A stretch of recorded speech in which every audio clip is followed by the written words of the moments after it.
दोस्तों, विज्ञान वृक्ष के डिजिटल प्लेटफॉर्म के ऊपर आप सबका स्वागत है। आज हम बात करने वाले हैं सेकंड ऑर्डर की काइनेटिक्स को फॉलो करने वाले कुछ एग्जांपल्स के बारे में, जिसमें से एक एग्जांपल्स की काइनेटिक्स को हम डिटेल में स्टडी भी करेंगे। ठीक है, तो सेकंड ऑर्डर की काइनेटिक्स को जो रिएक्शन फॉलो करती हैं उनके बारे में हम आज बात करने वाले हैं। और सेकंड ऑर्डर की रिएक्शन क्या होती हैं, उनके लिए इंटीग्रेटेड रेट इक्वेशन क्या आती है, क्या उनकी हाफ लाइफ होती है, कैसे कैसे ग्राफ वहाँ पर बनते हैं, ये सारी बातें मैं पहले ही आपको इससे पहले वाले लेक्चर्स में बता चुका हूँ। उसके लिए हमारे यूट्यूब चैनल के ऊपर सेपरेट वीडियो पड़ी हुई होगी, आप उस सेपरेट वीडियोज़ को जाकर देख लीजिएगा। जितनी भी सेपरेट वीडियोज़ सेकंड ऑर्डर के ऊपर होंगे, आई थिंक 2 या 3 वीडियोज़ हैं, आप उनको भी ज़रूर जाकर देख लीजिएगा। ये वाली वीडियो सबसे लास्ट में देखिएगा। अगर आपने वो वीडियोज़ नहीं देखे तो पहले उनको देखें, फिर आपको इसे देखना है। ठीक है, देखिए भाई, यहाँ देखिए, यहाँ पर लिखा गया है, कुछ एग्जाम्पल्स दिए गए हैं सेकंड ऑर्डर की रिएक्शन को फॉलो करने वाले। कुछ एग्जाम्पल्स यहाँ पर दिए गए हैं। ठीक है, जैसे कि क्या, some homogeneous gases reactions are common to follow second order kinetics. कुछ होमोजीनियस रिएक्शन जो कॉमनली सेकंड ऑर्डर को फॉलो करती हैं, उनमें एक है आपके पास डिसोसिएशन ऑफ एसिटाइल्डिहाइड। यही आपके एग्जाम में ज़्यादातर पूछा जाता है। इसकी काइनेटिक्स को डिटेल में स्टडी भी हम करेंगे, कैसे हम इसकी काइनेटिक्स को पढ़ सकते हैं, कैसे इसकी काइनेटिक्स को फॉलो कर सकते हैं, कैसे इसकी रिएक्शन को फॉलो कर सकते हैं, उसके बारे में डिटेल में हम पढ़ने वाले हैं इसके बारे में। नेक्स्ट क्या है, ओजोन का डिकम्पोजिशन। अगला क्या है, नाइट्रोजन का डिकम्पोजिशन, नाइट्रोजन ऑक्साइड का डिकम्पोजिशन। मतलब ये सब की सब क्या है, इनमें सारे ही रिएक्टेंट क्या होते हैं, गैसेस, और प्रोडक्ट भी क्या होते हैं, गैसियस ही होते हैं। ठीक है, उसके बाद यहाँ पर क्या लिखा गया, होमोजीनियस गैसेस। इन सब में गैसियस ही रिएक्टेंट होते हैं और गैसियस ही प्रोडक्ट भी होते हैं। सही है। अगला क्या है भाई, सॉल्यूशन के अंदर केवल सेकंड ऑर्डर के कुछ एक ही एग्जाम्पल पाए जाते हैं, ज्यादा नहीं पाए जाते। फर्स्ट ऑर्डर के काफी मिलते हैं, जीरो ऑर्डर के तो बहुत ज्यादा मिलते हैं। तो यहाँ पर क्या है, in solution only few examples exist. Solution के अंदर जो है वो केवल कुछ एक ही एग्जाम्पल जो एग्जिस्ट करते हैं। सेपोन, जैसे कि सेपोनिफिकेशन ऑफ एस्टर हो गया, या फिर reaction of alkyl halide with tertiary Amin. Alkyl halide की रिएक्शन टर्शरी अमीन्स के साथ भी सेकंड ऑर्डर की काइनेटिक्स को ही फॉलो करती है। अब हम बात करते हैं kinetics of thermal decomposition of acetaldehyde.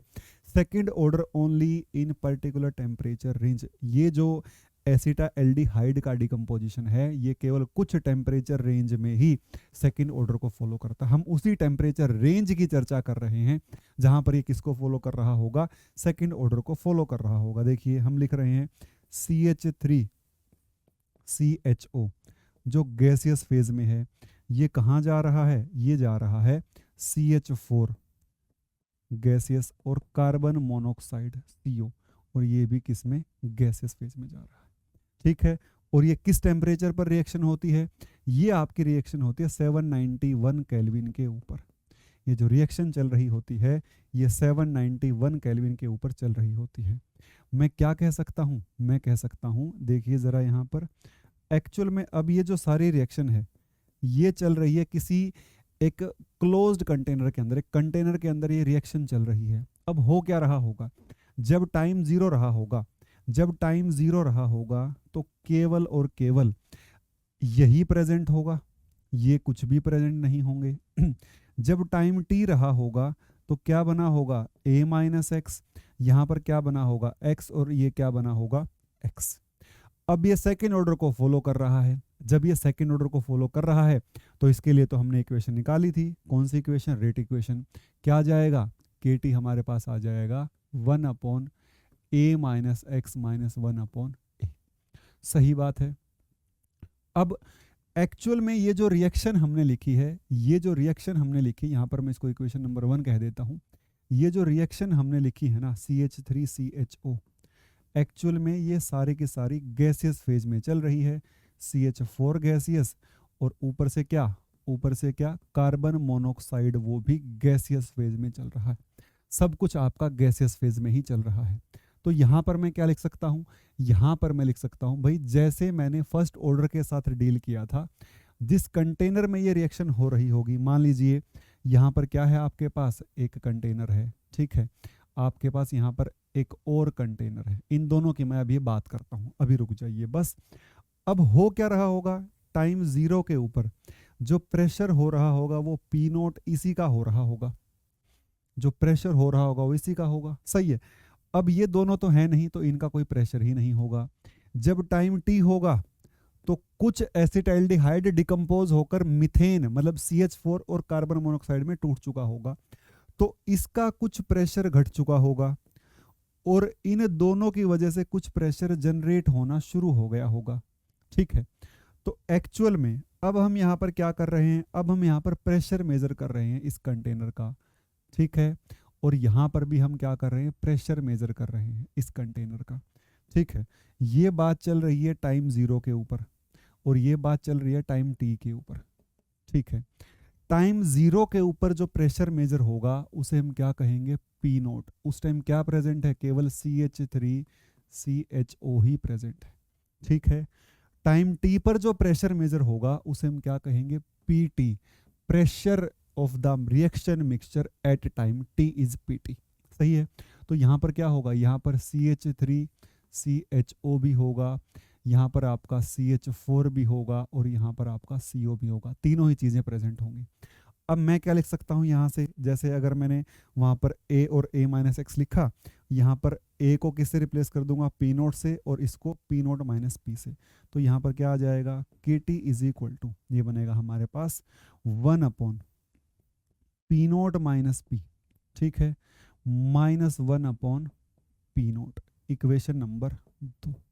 But गड़बड़ क्या होगी, P क्या है, P तो सेपरेट प्रेशर है मिथेन का और कार्बन मोनोऑक्साइड का, लेकिन यहाँ रिएक्शन मिक्सचर में क्या प्रेजेंट है, यहाँ पर तीनों ही गैसेस एक साथ प्रेजेंट हैं। तो जब तीनों ही गैसेस एक साथ प्रेजेंट होती हैं तो कंप्लीटली डिफ्यूज हो जाते हैं एक दूसरे के अंदर। ठीक है, हम ये नहीं बता सकते कि भाई यहाँ पर जो P टोटल है ना, मान लीजिए P टोटल आया 10 ATM, अब 10 ATM में से 2 ATM तो कार्बन मोनोऑक्साइड लगा रही है, 3 आपकी मीथेन लगा रही है और 5 आपकी एसिटाल्डिहाइड लगा रहा है। तो ऐसा हम कह नहीं सकते हैं क्योंकि हम सेपरेट प्रेशर को मेजर नहीं कर पाएंगे। हम यहाँ पर क्या मेजर कर सकते हैं, P टोटल ही मेजर कर सकते हैं। मतलब ये क्या है आपका, एक्चुअल में ये आपका प्रेशर ऑफ CH3CHO है टाइम t के ऊपर, ये क्या है, प्रेशर ऑफ CH4 है, और ये क्या है आपका, प्रेशर ऑफ CO है। तो अभी हम यहाँ पर नहीं जा रहे हैं, आप समझने की कोशिश करिए, ये टाइम t के ऊपर प्रेशर दिए गए हैं सबके। ठीक है, अब यहाँ पर गड़बड़ होगी, we don't know the value of P, we are not able to find out P, हम अकेले P को फाइंड आउट करने के कैपेबल नहीं हैं। हम नहीं बता सकते, जब एक मिक्सचर में 3-4 गैस प्रेजेंट हैं और उस मिक्सचर का टोटल प्रेशर हम बता रहे हैं, तो हम ये नहीं बता सकते कि भाई कितना प्रेशर उनमें से इंडिविजुअल गैसेस का है, ऐसा हम बता नहीं सकते। हाँ, but we can find out, but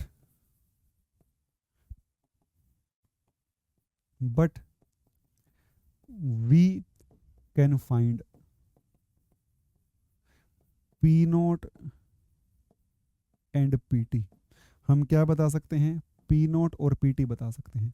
P naught क्या है, pressure of mixture, pressure at T is equal to 0, और PT क्या है, pressure at T is equal to T। मतलब टाइम 0 पर कितना प्रेशर है कंटेनर का वो बता सकते हैं, जो केवल और केवल एसिटाइल्डिहाइड की वजह से होगा, और टाइम t पर कितना प्रेशर है केवल वो बता सकते, और हम कुछ बता नहीं सकते। तो यहाँ से मैं क्या कह सकता हूँ, मैं कह सकता हूँ, देखिए ज़रा यहाँ से मैं कह सकता हूँ कि भाई जो P टोटल होगा वो क्या होगा, P टोटल जो है टाइम t पर इन सब का प्रेशर है। मतलब टाइम t पर इन सब का प्रेशर कितना है, जैसे एसिटाइल्डिहाइड का P नोट माइनस P है, CH4 का P है और CO का भी क्या है, P है। तो यहाँ पर क्या लिखूंगा, P note minus P plus P plus P, P से P कैंसिल, PT कितना आ जाएगा, ये आ जाएगा P नोट प्लस P। अब PT और P नोट पता है, P नहीं पता, तो P क्या आ जाएगा यहाँ से, P आ जाएगा PT minus P note, equation number 3। सही है। अब देखिए भाई, दूसरी इक्वेशन से हम क्या जानते हैं, from two KT is equal to 1/, देखो जरा ध्यान से, ये रही दूसरी equation, KT is equal to 1/P naught minus P, 1/P naught minus P minus 1/P naught. सही है। अब क्या करूंगा, यूजिंग 3, अब 3 को यूज कर लेंगे, ये रहा भाई 3 को यूज करना तो हमें पता है। Now using 3,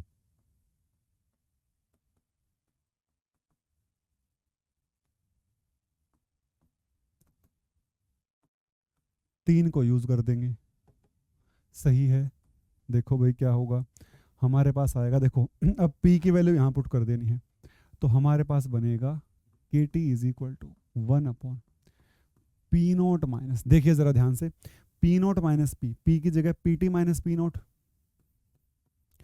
pt minus p0 minus 1/p0। यहाँ देखिए भाई के टी इज इक्वल टू, देखो जरा ध्यान से, p0 minus pt plus p0, यही बन जाएगा, माइनस माइनस प्लस हो जाएगा, माइनस 1/p0 आ जाएगा। यह आ जाएगा के टी इज इक्वल टू, ध्यान से देखिए भाई, 1/2 of p0 minus pt minus 1/p0। देखो एक्सप्रेशन तो ये भी सही है, एक्सप्रेशन तो ये भी सही है, यहाँ से भी लिख सकते हैं सीधा सीधा, जो भी टर्म हमें निकालनी है ये भी सही है, लेकिन हम क्या कर सकते हैं, एलसीएम भी ले सकते हैं। एलसीएम लेंगे तो क्या होगा, टेकिंग एलसीएम, एलसीएम जब हम लेंगे तो कुछ ऐसी कहानी सामने आ जाएगी। टेकिंग एलसीएम, एलसीएम लेंगे तो क्या होगा, ये बनेगा के टी इज इक्वल टू, जो एलसीएम आएगा वो आएगा आपके पास twice of p0 minus pt into p0, ये बनेगा twice of p0 minus pt into p0। सही है। और p0 यहाँ आ जाएगा और ये यहाँ आ जाएगा, तो यहाँ से आ जाएगा p0 minus minus twice of p0 minus pt। सही है। अब यहाँ से क्या आ जाएगा, के टी इज इक्वल टू, ध्यान से देखिए भाई, p0 से p0 कैंसिल और वो प्लस का, ये बन जाएगा pt minus p0 divide by pt minus, देखो माइनस माइनस प्लस pt, और यहाँ p0 में से 2 p0 गए, एक p0 बच जाएगा माइनस का, तो ये बनेगा हमारे पास p0 into twice of p0 minus pt। This implies हमारे पास क्या आ जाएगा, k is equal to 1/t, यहाँ से बनेगा pt minus p0 divide by twice of p0 minus pt, twice of p0 minus pt into p0। ये हमारे पास क्या आ जाएगा, फाइनल रेट एक्सप्रेशन आ जाएगा। ठीक है, तो ये किसके लिए आ गया भाई, ये आ गया आपका थर्मल डिकम्पोजिशन या फिर डिकम्पोजिशन ऑफ एसिटाइल्डिहाइड। एसिटाइल्डिहाइड का जो डिकम्पोजिशन है उसके रेट कांस्टेंट को निकाला जा सकता है। कैसे निकाला जा सकता है, आप प्रेशर मेजर कर लीजिएगा इनिशियली, जो p0 होगा जो एसिटाइल्डिहाइड का प्रेशर होगा, ठीक है, और आप प्रेशर मेजर कर लीजिएगा कब कब, जब कुछ ना कुछ टाइम हो गया हो, 1 घंटा 2 घंटा, जो भी आप 1 घंटे पर देख रहे हो तो यहाँ पर टाइम 1 घंटा आ जाएगा, 2 घंटे के बाद मेजर कर रहे हो तो 2 घंटा, अगर 5 घंटे बाद देख रहे हो तो यहाँ पर 5 घंटे आंसर आ जाएगा टाइम में, और यहाँ पर उसी के अकॉर्डिंग प्रेशर की वैल्यू आती चली जाएगी। तो यहाँ से आप क्या निकाल सकते हो, रेट कांस्टेंट की वैल्यू निकाल सकते हो।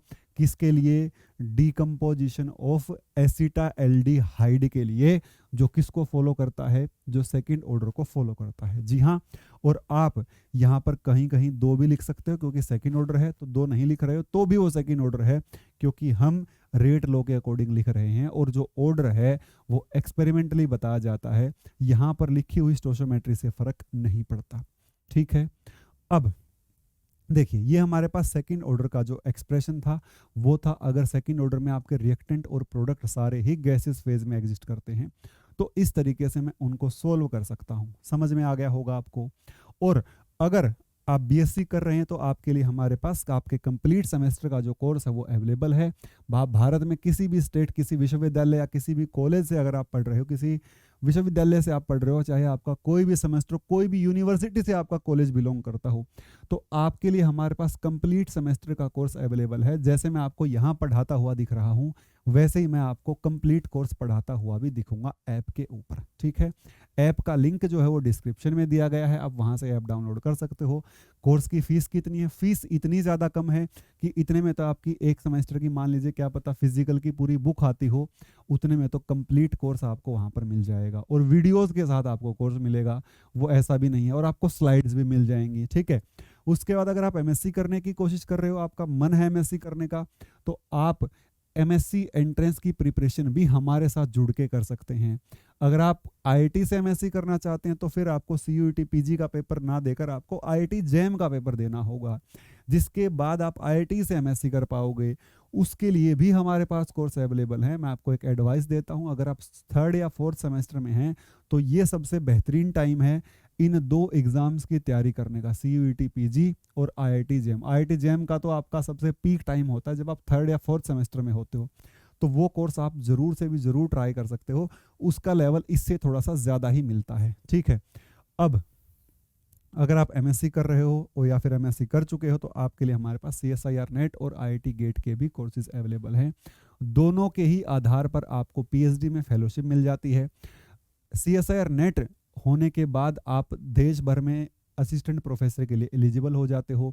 गेट में आपकी टॉप 10 टॉप 20 में रैंक आती है तो आपको पब्लिक सेक्टर यूनिट्स में जॉब पाने का भी मौका मिलता है। ऑफिसर लेवल की फर्स्ट क्लास जॉब होती है, परमानेंट जॉब होती है। ठीक है, या फिर आप गेट के थ्रू आईआईटी से एमटेक भी कर सकते हैं। ये सारे के सारे कोर्सेज आपको हमारी विज्ञान वृक्ष ऐप के ऊपर देखने को मिल जाएंगे।